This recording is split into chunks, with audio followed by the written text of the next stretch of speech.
Hola, soy Iván de Teams Media Network y estamos con... Johan Wald. Él hace mucho que trabaja en el Primavera Sound Sí. y trabajas como un poco hablando con la gente, creando conversaciones. ¿Nos podrías explicar un poco más de qué consta ese trabajo y de qué manera lo realizas y qué te gusta más de él? Bueno, pues digamos que es periodismo musical puro y duro, donde siempre nos gusta hablar con artistas, sobre todo emergentes. A todos nos gusta hablar con artistas establecidos, muy conocidos, que te puedan traer tráfico a tu canal, ¿no? Pero desde Radio Primavera Sound nos gusta que dedicamos muchísimo tiempo de nuestras emisiones a conocer artistas emergentes, locales o proyectos emergentes de otros países. Hoy en día con el tema de las videoconferencias, las videollamadas, pues después de la pandemia está más que aceptado. La gente se ha puesto la pila, la calidad de audio es buena, ha mejorado, entonces podemos hablar con gente en cualquier momento. Es más fácil. Y igual que el festival es conocido por ser un gran sitio para descubrir nuevos, no solo nuevos artistas, sino nuevos géneros musicales y tal, pues nosotros somos un reflejo de eso. Yo como profesional de los medios es el mejor trabajo que he tenido. El año pasado también estuvo aquí en la Showcase. Sí. Este año, ¿qué te ha sorprendido más de las showrooms que llevas? O sea, ¿qué empresa te ha sorprendido? ¿Qué personas te han sorprendido más? Me gusta que cada año siempre hay alguna que otra startup o empresa que lleva como 4 años ofreciendo tecnología para detectar dónde suena la música de los artistas, para intentar conseguir más beneficios, más recaudación de dónde suenan sus creaciones. Mola porque son proyectos de gente joven, amantes de la música, que tienen los intereses de los artistas por encima de otras cosas. Son gente que hacen lo natural, ¿no? Que a lo mejor son iniciativas que se llevan una comisión justa por ofrecer esa tecnología, pero el empoderamiento del artista para poder controlar un poco sus ingresos y los beneficios de su propiedad intelectual siempre ha sido una espina clavada, ¿no? en los artistas, una cosa muy difícil de resolver.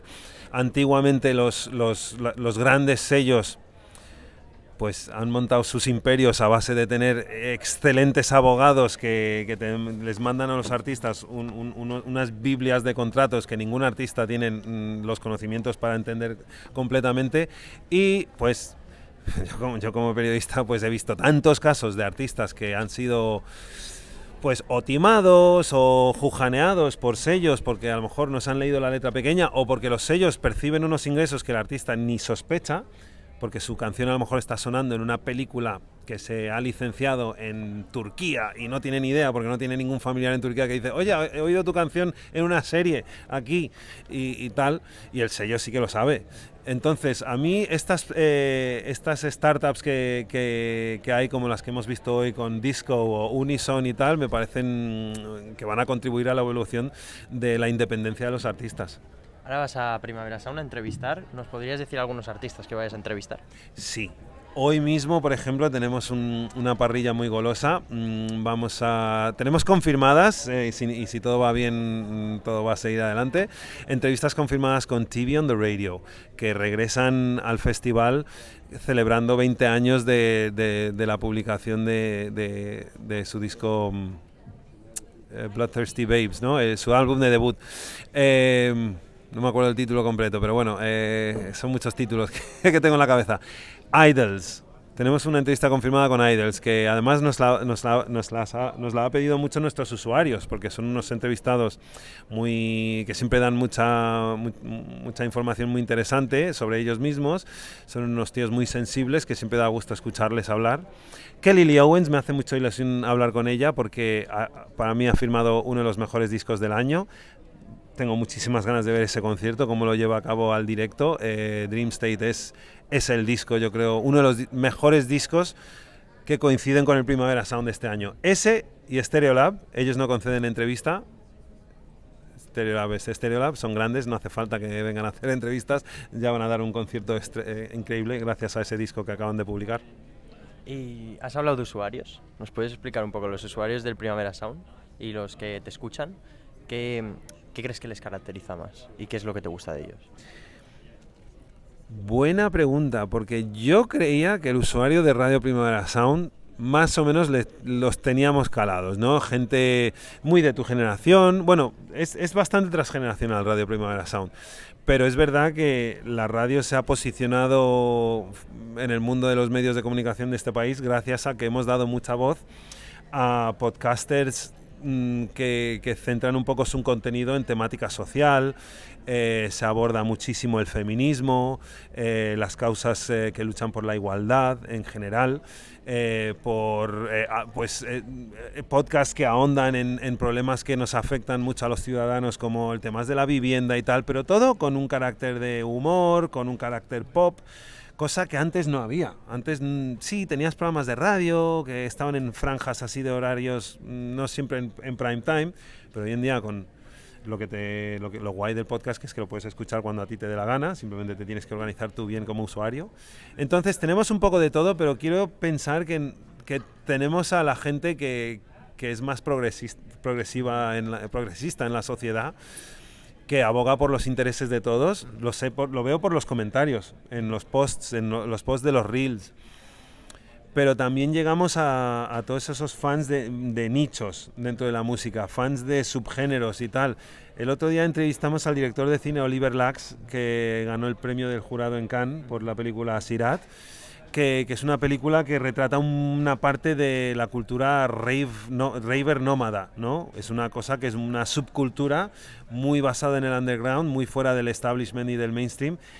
Todavía me están llegando notificaciones de comentarios de gente que pertenece a ese mundo o que es muy entusiasta o pertenecía al mundo de las raves ilegales, que están muy activos comentando sin que se haya... La peli se estrena mañana.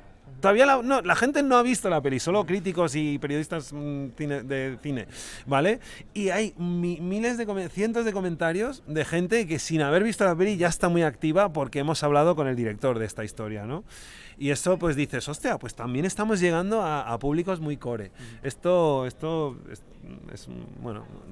motivo para enorgullecerse del trabajo que hacemos. ¿Me podrías dar algún consejo para entrevistar, para ser como tú, básicamente? Porque al final tú eres una referencia para los que estamos más abajo, ya que estás llegando a Tibión de Radio, como has dicho, y los que acabamos de empezar queremos saber esos tips que tienes al principio de todo un poco. Bueno, lo primero es escucharte los discos, no el último solo. A mí me gusta, si es si es un grupo con trayectoria, que tiene como 5 o 10 discos y tal, pues siempre empezar con el primero. Si no tienes tiempo, pues coge el primero, el que sacó 4 años después, y el último, para intentar para poder tener una representación de la trayectoria artística y llegar un poco al kit de qué es lo que aporta este artista a nuestros oídos, ¿no? ¿Qué es lo que define su personalidad artística? En el caso de que tienes una banda con 4 miembros, siempre hay una dinámica psicológica, ¿no? Siempre hay un portavoz. Suele ser el cantante o el fundador de la banda, que a veces puede ser el batería, como el caso de Genesis, ¿no? Phil Collins era el batería, pero él fue el fundador, no me acuerdo ya. Bueno, me voy por las ramas. Entonces, pues siempre va a haber uno que naturalmente hable más, y a lo mejor hay un segundo que le hace un poco la réplica y tal. Pero a mí me gusta también que no solo sea venir a hablarme de vuestro libro, vamos a generar un momento delante de la tele o delante del micrófono, ¿no? Delante de la cámara o delante del micrófono. El que está calladito, que es el bajista, pues siempre intenta prepararte una pregunta para el bajista.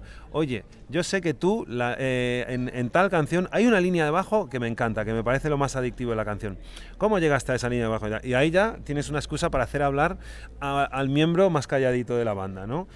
Algo de lo que sabe hablar esa persona. Porque a lo mejor no te puede hablar de, bueno, pues porque a lo mejor no fue miembro fundador, a lo mejor se unió en la banda al tercer disco, etc. Pero la idea es intentar generar que todo el mundo que está en la mesa tenga un momento de participar en la conversación y tener en cuenta al espectador, que lo que le puede captar el interés a un espectador es, ¿quiénes son estos 4 punkis que están aquí en el plató de este plató donde hay un público y donde suele haber gente muy formal, ¿no? Y de repente tienes a estos 4 que tienen una pinta muy curiosa, ¿no? Y ya capta la atención. Pues ahora ya vamos a ver cómo hablamos y cómo generamos ahí un poco de emoción, ¿no? En este momento que está pasando aquí y ahora, ¿no? Porque esta banda a lo mejor va a hablar con otro periodista dentro de un rato y a lo mejor van a responder a las mismas preguntas y de la misma manera, suele pasar. Pero ¿cómo puedo hacer que aquí pase algo sin desviarnos demasiado de lo que han venido a contar? A mí me gusta pensar que una buena fórmula es un mix de un 10% de lo que hace Broncano, que es entretenimiento y con qué lavas los calcetines, ¿no? Que no tiene nada que ver con el mérito artístico de este disco que habéis grabado en Marruecos durante 6 meses y tal, ¿no? Os hago una pregunta que genere un punto de contacto con el espectador. Todos los espectadores quiero pensar que tienen experiencia con lavarse los calcetines, ¿no? O que se los lavan, ¿no? Entonces ahí, porque a lo mejor no todo el mundo sabe lo que es una escala musical o lo que supone irte a Marruecos a grabar en medio del desierto. Es como, ¿no? Entonces a lo mejor tienes que equilibrar. En plan, vamos a hacer una pregunta costumbrista. ¿Qué marca de lentejas envasadas te gusta? ¿O eres de solo hago las lentejas? Vale, una pregunta así un poco que puede parecer frívola. Pero tenemos la atención del público. Oye, pues es que tenéis una canción que dice... hay una letra que dice, eres el caldo de mi nevera, como Rigoberta Bandini, ¿no? Tú siempre, yo qué sé, me voy por las ramas, ¿no? Pero es jugar un poco con el dato de la meritocracia artística y algo costumbrista del artista, que es al final lo que llega más. Hay veces que es casi más fácil ponerte en el mindset y decírselo, decir, que a lo mejor porque hay gente que se puede ofender en plan, yo he venido aquí, yo soy un artista importante, he venido aquí y no te has preparado la entrevista y tú puedes hacer un poco un Broncano, es como, yo he decidido no preparar la entrevista, prefiero que esto sea espontáneo. Bueno, hasta apréndete el nombre de la banda mínimo, eso sí, porque si no ya a lo mejor ya no entran al trapo, ¿no? Pero ¿por qué te dedicas a la música? ¿Sabes? Preguntas ultra básicas. ¿Por qué te dedicas a la música? ¿Cuál es tu instrumento favorito? ¿Qué discos escuchabas de pequeño que te dieron ganas de escuchar, de dedicarte a la música? Estas son mis preguntas favoritas para descubrir un artista, porque les llevas al principio, les llevas al punto de origen. Y en vez de otra enésima pregunta sobre por qué has trabajado con el productor Rick Rubin en Shangri-La, ¿no? Es como, bueno, vale, me lo han preguntado 70 veces, pues mira, te lo cuento. Y es como, ¿por qué te dedicas a la música? ¿Por qué crees que amas la música? ¿Sabes? Preguntas como básicas, ¿sabes? Que parecen como de ChatGPT, pero es una buena manera cuando te han puesto 14 bandas que tienes que entrevistar en un día y no has llegado a preparártelas todas. ¿Cómo crees que le podemos preguntar a una banda sus influencias sin tratar de ofenderles? Porque hay muchas que se sienten ofendidas cuando le haces esa pregunta. Sí, mira, a mí me pasa muchas veces cuando le digo a un artista a su cara, digo, oye, tal canción me ha recordado a una canción de Phil Collins, o tal, o no, o algo así. Ahí notas que se ponen un poco como... Se ponen defensivos primero porque es como, a ver si me vas a buscar un problema legal ahora con Phil Collins, que me van a venir sus abogados a escuchar si hay similitudes, ¿no? Se ponen un poco así, a veces, casi siempre, y otra en plan de que parece que les estás acusando de plagio. Pero a mí siempre me gusta, si hace falta lo estableces, es como, tío, yo entiendo que si tú eres músico es porque eres fan de la música, ¿no? Y a mí me encanta hablar de la historia de la música, me gusta hablar de discos con otros músicos. Entonces, a veces está bien hacer ese disclaimer, en plan, oye, te voy a hacer una pregunta con ánimo de que tengamos una discusión como nerds de la música, ¿no? Como frikis de la música. Y ahí ya la sueltas, ¿no? Por ejemplo, a mí me encanta hablar de influencias. Espero que no te ofendas si ves que vas a ir muy... O si es un artista que tiene historial con ofenderse con estas cosas. Es que a mí me fascina tal disco de los Smiths, ¿no? The Queen is Dead.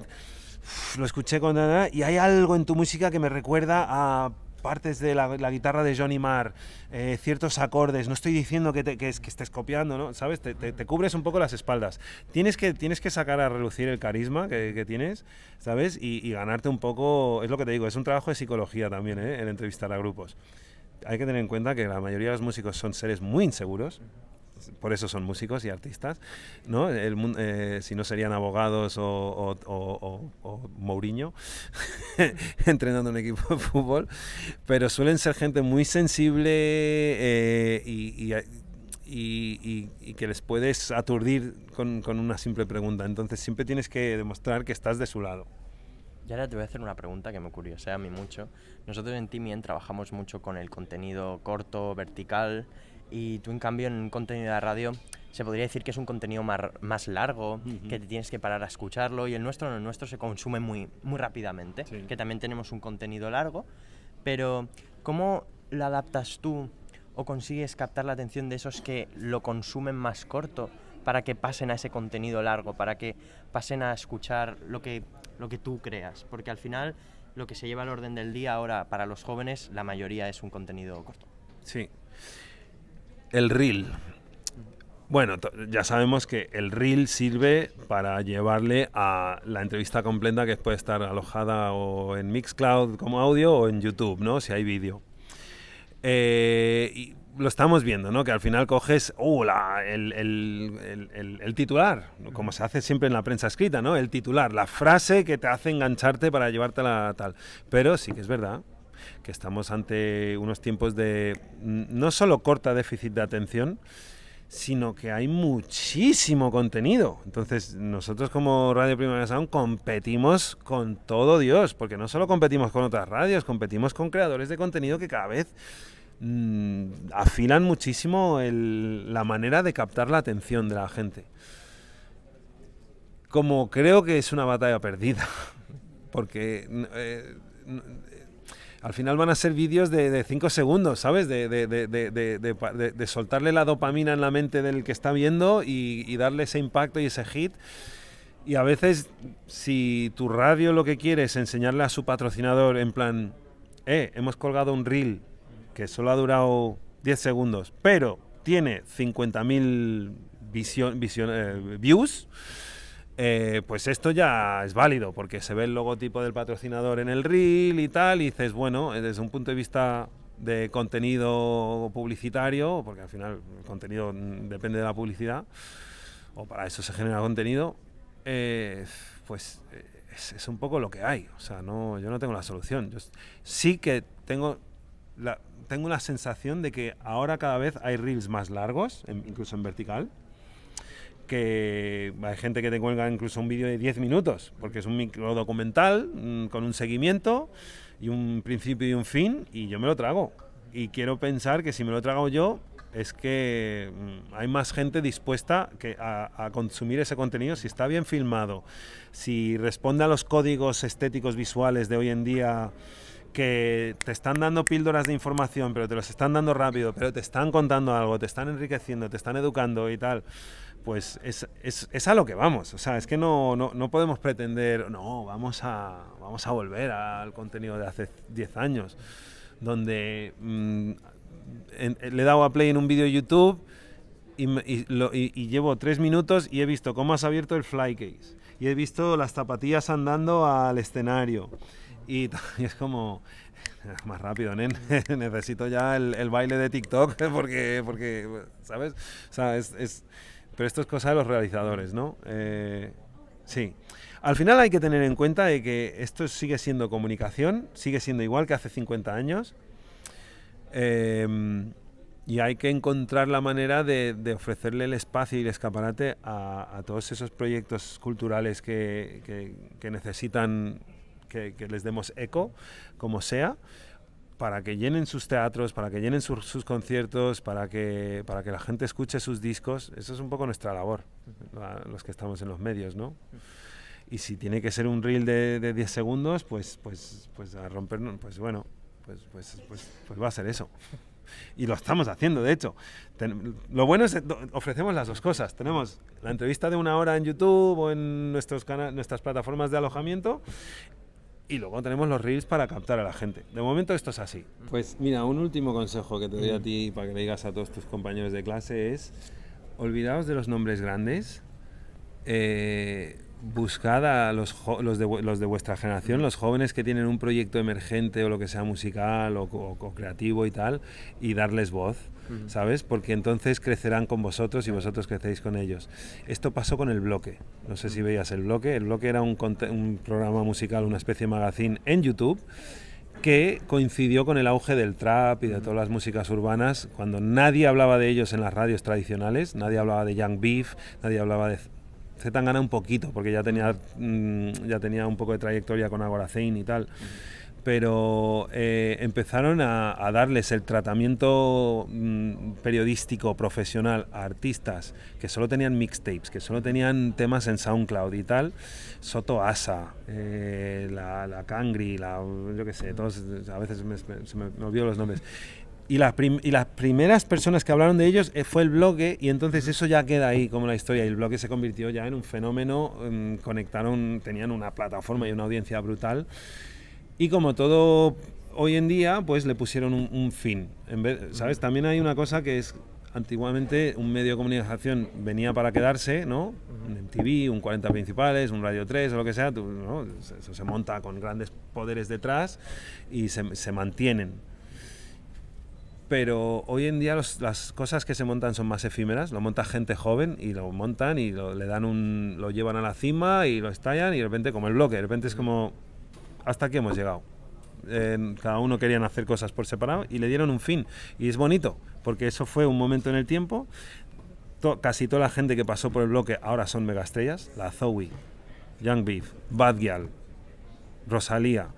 No eran nadie cuando pasaron por El Bloque, o sea, no eran nadie, o estaban ya despuntando un poquillo y tal. Entonces, encuentra a todos los chavales que están haciendo música de tu edad, de gente que ya más o menos están ahí ya a punto, ¿sabes? Que a lo mejor solo han subido 3 canciones a internet, y es como, venga, vamos a currarnos un vídeo, vamos a hacer un reel o lo que sea, y sígueles, hazles seguimiento. Y dentro de un año, oye, ¿qué estás haciendo? ¿Has hecho algo? Venga, pues vente a hablar de ello, vamos a tal.